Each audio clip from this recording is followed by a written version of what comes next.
Doctor Shanta ma'am, প্রতিদিন তো আপনার চেম্বারে রোগী আসেন এবং বাংলাদেশের নারী স্বাস্থ্য নিয়ে যদি পর্যবেক্ষণটা আপনি একটু শেয়ার করতেন।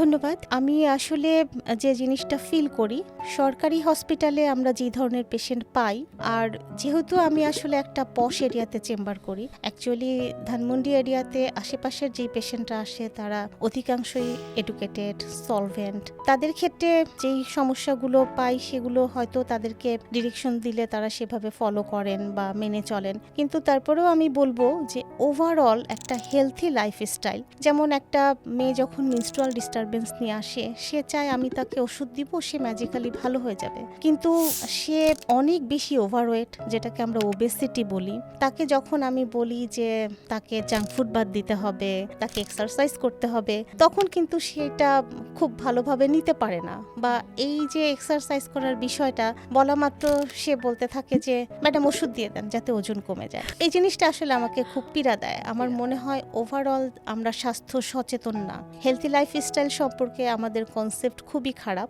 আর যদি খাদ্যাভ্যাসের কথা বলি, সেটিও খারাপ, বিশেষত টিনেজ গ্রুপ যেটা পাচ্ছি, এটা নিয়ে আমি আসলেই শঙ্কিত।